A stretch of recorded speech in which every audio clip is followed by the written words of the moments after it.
बहन जी नमस्कार। सत साहिब। बहन जी क्या शुभ नाम है आप जी का? जी कमला, फरीदाबाद से हैं। बहन जी परम संत सतगुरु रामपाल जी महाराज से नाम उपदेश लेने से पहले आप कौन सी भक्ति करते थे? मैं ये विभिन्न देवी देवताएं जो हैं मैं उन्हीं की पूजा किया करती थी। जैसे शेरा वाली हो गई, उनके 9 दिन के नवरात्र रहना, वैभव लक्ष्मी हो गई, जागरता में जाना, कीर्तन करना, इन चीज़ों में दिन रात लगी रहती। मंदिरों में आरती करना, सुबह शाम मेरा मंदिर में ही बीतता था। तो बहन जी जो भक्ति आप करते थे उस भक्ति का आपको क्या लाभ मिला? भक्ति का मुझे लाभ तो कुछ पता नहीं लगता था, लेकिन मेरी आस्था थी, मेरा विश्वास था कि मुझे ये करना है। मुझे बहुत अच्छा लगता था, मेरे को ऐसा लगता था दिन रात यहीं पड़ी रहूं, इसी में लगी रहूं। कई बार हमारे घर के लोग भी दुखी हो जाते थे, कहते थे कि इसको किसी पुजारी के साथ ही शादी कर दो, ये तो दिन रात भक्ति भाव में लगी रहती है, मंदिरों में पड़ी रहती है। शुरू से ही आस्था ऐसी थी कि मेरी पूजा पाठ में मेरा मन हमेशा लगा। बहन जी परम संत सतगुरु रामपाल जी महाराज की शरण में आप कैसे आए? जी पूर्ण संत रामपाल जी की शरण में तो मैं बहुत ही अपने दुख से दुखी होकर आई थी। मैं दुख के लिए मैं भटक ली थी, क्योंकि मेरे शरीर में ऐसे रोग थे कि मैं जिनके निवारण के लिए डॉक्टरों के पास, ओझा वैद, बालाजी, मोहन बाबा, जगह जगह मैं भटक ली। लेकिन कोई कहता है इसके ऊपर भूत है, कोई कहता है कुछ खेलेगी, कोई कहता है कुछ, दुनिया भर के ढकोसलों में मैं फंस के अपनी ज़िंदगी को बर्बाद करती रही। लेकिन मेरे को ये नहीं समझ में आया कि कभी कभी दिल में ये आस्था ज़रूर बनती थी कि गुरु धारण करूँ, बिगर गुरु के क्या पता काम नहीं बन रहा, मैं पूजा बहुत करती हूँ, इस कारण दुखी हूँ। कई बार दिल में आती थी, इन चीज़ों को सोचती थी, लेकिन फिर भी कहती थी कौन से गुरु बनाऊँ, गुरु तो मेरे को कोई समझ ही नहीं आते, पूर्ण गुरु तो मुझे समझ ही नहीं आते, कि मैं गुरु बनाऊँगी तो सबसे अलग बनाऊँगी। ये आस्था लिए रहती थी और भक्ति भाव में लगी रहती थी, परेशान रहती थी, लेकिन फिर भी इन चीज़ों को छोड़ती नहीं थी।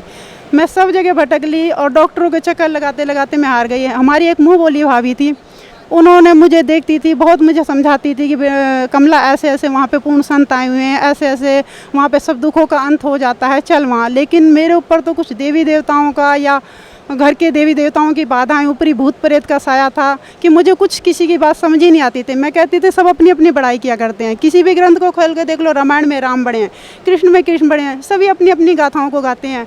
मैं किसी को नहीं मानती, जिस चीज़ में मैं लगी हूँ मैं सही हूँ, ये मेरे कर्म है जो खोटे हैं, मैं इनमें दुखी हूँ। कभी तो दिन आएंगे परमात्मा की, कभी तो रजा होगी। फिर मैं ये भी सोचा करती थी, मैंने इतने दिन भक्ति की, वो उस भक्ति का कोई तो फल मुझे मिले, कम से कम मैंने कभी भी सच्चे दिल से भक्ति की हो तो मालिक मुझे ये मेरी स्वस्थ निरोगी का है, तो जो मेरा असली सुख है, पहला सुख कहते हैं निरोगी का, वो तो मुझे मिल जाए। लेकिन मैं अपने दुखों से पीड़ित रहती थी, किसी की मानती नहीं थी, अपने कहे में चलती थी और ज्ञान को समझ नहीं पाती थी। समझाना मुझे बहुत चाहा उन्होंने, मेरी भाभी ने, लेकिन मैं उनकी बात को समझ नहीं पाती थी, मेरे दिमाग पे पत्थर पड़े रहते थे। लेकिन परमात्मा की कुछ ऐसी रजा हुई कि एक दिन ऐसा आया कि मैं हार चुकी थी, टूट चुकी थी, और टूटने के बाद मेरे दिल में ऐसा आया कि छोड़ कुछ भी नहीं रखा, समाज में या किसी चीज़ में कोई अपना नहीं है, सब बेगाने हैं, मैं परमात्मा के चरणों में ही जाऊंगी, मैं वहीं जाऊंगी। मुझे मालिक का ज्ञान समझ में नहीं आया था, लेकिन मैं अपने दुख के पीछे आई थी। मैंने कहा क्या पता वहीं दुख निवारण हो जाए, जब वहाँ सब तरह की बीमारियों का अंत होता है तो क्या पता मेरी भी बीमारी दूर हो जाए। जब उन्होंने बताया ऐसे ऐसे नियम है, तो मैंने कहा कोई बात नहीं, मैं इतने नियम करती हूँ तो मैं उन नियमों को भी कर लूँगी। कह रही इन पूजाओं को तुझे छोड़ना पड़ेगा जो इतनी पूजा इतनी साधना करती है। मैंने कहा कोई बात नहीं। इन्होंने मुझे दिया क्या, फिर उसी दिन की बात मैं इनसे क्या भाभी मैं चलूँगी, आप जब चलना मुझे बताना। उन्होंने तो मेरी आस्था देखी और कहा ठीक है मैं चलूँगी, बताऊँगी।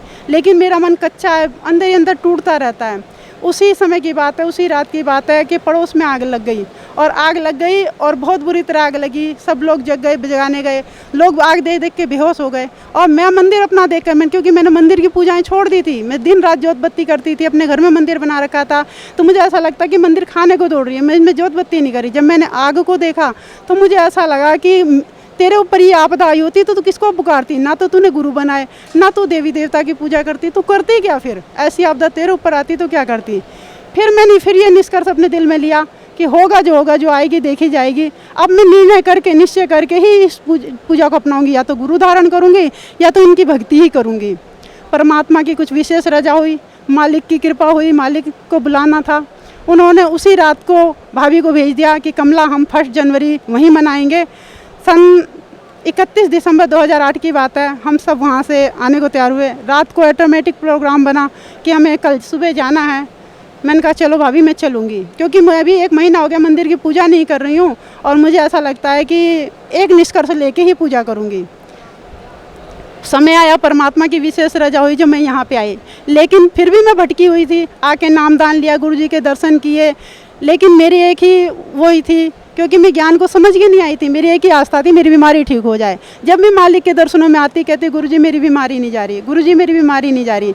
एक दिन मालिक ने कहा, परमात्मा ने, पुराने आश्रम बरवाला की बात है, मालिक ने कहा बेटा तुझे तो नया जीवन दिया है, तेरे तो श्वास ही नहीं थे, तुझे तो नया जीवन दिया। लेकिन फिर भी मुझे विश्वास नहीं आया, क्योंकि मेरे अंदर विश्वास की कमी थी। मैं अविश्वास से मैं तो उसके सहारे आई थी कि मेरे रोग ठीक हो जाएं। लेकिन कहते हैं कि जब तक विश्वास नहीं तो कुछ भी नहीं होता। परम संत परम दयालु हैं, पूर्ण ब्रह्म संत रामपाल जी महाराज की दया हुई, मालिक ने मुझे ये सांसें जो दी हैं, आज मैं खड़ी हूँ उस मालिक के सहारे हूँ। परमात्मा ने बड़ी विशेष रजा की, मालिक ने कहे पे फिर भी मुझे विश्वास नहीं आया। मुझे इतनी अल्प बुद्धि जी हूँ कि मुझे विश्वास फिर भी नहीं आया।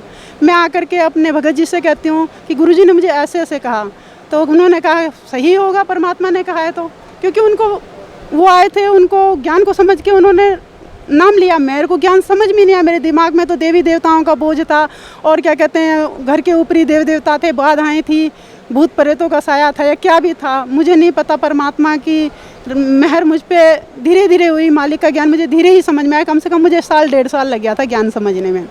फिर भी मालिक ने मुझे जीवन दान दिया। मेरी बेटी को आते थे दौड़े, उसका दौड़ा मालिक ने अपने आशीर्वाद मात्र से ही ठीक कर दिया। फिर भी मेरे अविश्वास की कमी कि मैं उसकी दवाई रखे रही, कल को कुछ हो जाए तो मैं कहाँ जाऊँगी, कहाँ से दवा लाऊंगी।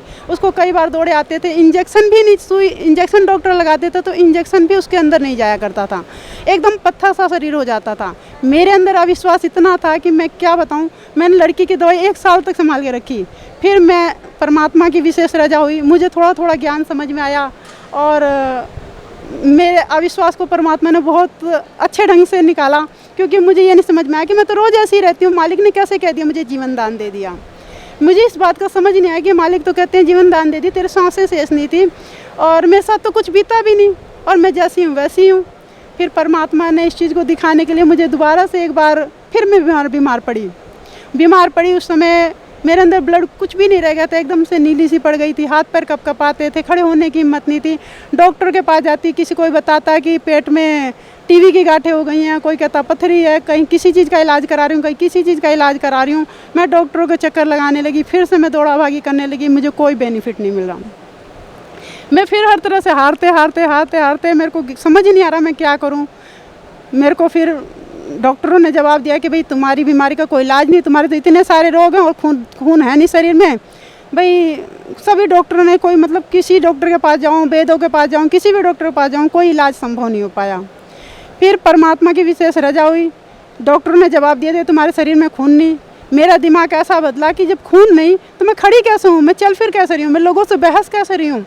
हे मालिक सचमुच आपने ही जीवन दान दिया। परमात्मा की विशेष रजा हुई, मालिक की कृपा हुई, जो मुझे ज्ञान थोड़ा सा समझ में आया, दिमाग मेरा काम करना चालू किया, तो मैंने मालिक के चरणों में दंडवत प्रणाम किया, मालिक से माफ़ी मांगी, मालिक मैं तो अल्प बुद्धि हूँ, मुझे बुद्धि दो, मेरे अंदर तो दिमाग है नहीं, अब आपकी ही वाणी सत्य है, हमें तो समझ नहीं आया, मुझे तो ज्ञान भी नहीं समझ में आता।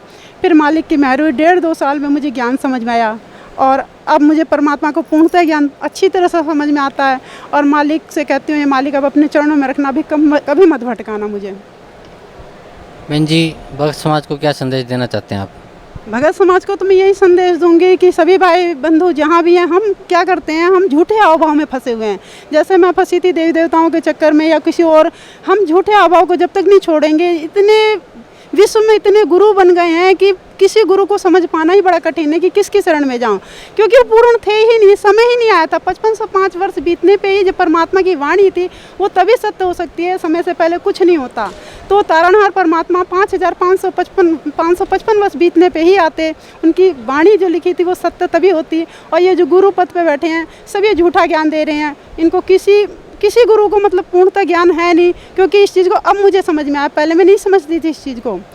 तो भगत समाज को मेरी तरफ से यही संदेश है कि विश्वास करें, परमात्मा धरती पे आ चुके हैं, ज्ञान को समझें और अपना उद्धार कराएं, जन्म मरण को संवारें, क्योंकि विश्वास ही सब कुछ है। जब तक विश्वास नहीं तो कुछ भी नहीं है। विश्वास के सहारे इंसान एक पत्थर को भी घर में लेके पूजा करता है, जल छोड़ता है, तो उसकी मन इच्छा पूरी होती है। सिर्फ मन की इच्छा पूरी होती है, ना कि मुक्ति मिलती है। इसलिए अगर पूर्ण मुक्ति को पाना चाहते हो, लक्ष्य 84 से बचना चाहते हो, तो पूर्ण संत धरती पे आ गए हैं, उनको पहचानो। मेरी तरह मत भटको, समय ना बर्बाद करो। जीवन का अनमोल समय, हर श्वास कीमती है। ये हम गुरु सभी कहते हैं कि आज तक किसी गुरु ने ये नहीं कहा कि मन की इच्छाओं को ख़त्म करो, जीते जी मरना सीखो, यानी हमें किसी इच्छाओं को त्यागना भी नहीं है, गृहस्थ में रह के भक्ति करनी है, घर भी नहीं छोड़ना। कई लोग कहते हैं कि घर छोड़ दोगे, ये कर दोगे, तुम वहीं चले जाते हो घूम फिर के। नहीं, ऐसा कुछ भी नहीं है। ये तो समर्थ आए हुए हैं, जैसे कि कहने वाली बात होती है। कई हम किताबों की सेवा में जाते हैं तो कई भगत ये भी कहते हैं माँ बाप की तो सेवा करते ही नहीं और गुरु के पास चल देते हैं। एक बात बताओ, जब हमारे सर्वप्रथम सबसे परमात्मा हमें इसी चीज़ को समझाते हैं कि भगत के लक्षण नजर आने चाहिए। भक्ति तो बाद में स्टार्ट होती है, पहले भगत के लक्षण नहीं आएंगे तो तुम्हें भगत कौन जानेगा। भगत के लक्षण होने चाहिए, इंसानियत का जो पहला इंसानियत का फ़र्ज है वो सामने आना चाहिए, और जब वो आएगा तो हमें सभी अपने नज़र आएंगे। और ये फिर क्या हम दूसरे के माता पिता को, भाई बंधुओं को, बच्चों को, सबको अपना समझेंगे तो क्या अपने भाई माता पिता की नहीं करेंगे सेवा। ये हमारी सोच है इंसान की। बाहरी कहते हैं कि बाहरी लोग समाज को देख के समाज गंदा हो जाता है, इंसान करना भी चाहता है ना तो समाज उसको करने ही नहीं देती। तो कहते हैं गोधन गजधन बाजधन और रतन धन खान, और जब आवे संतोष धन सब धन दूरी समान। आज के ज़माने में जितने भी इसमें लोग पड़े हैं सब हाय हाय करके हाय हाय ठगनी माया है, सब जान रहे हैं माया ठगनी है, फिर भी उसी चक्कर में फंसे पड़े हैं, हाय हाय में फंसे पड़े हैं और जान रहे हैं कि ये कुछ हमारे साथ नहीं जाना। हमारे साथ पाप और पुण्य दो ही चीज़ें आएंगी, और उस पाप पुण्य के सहारे ही हम ये दुख और सुख भोग रहे हैं।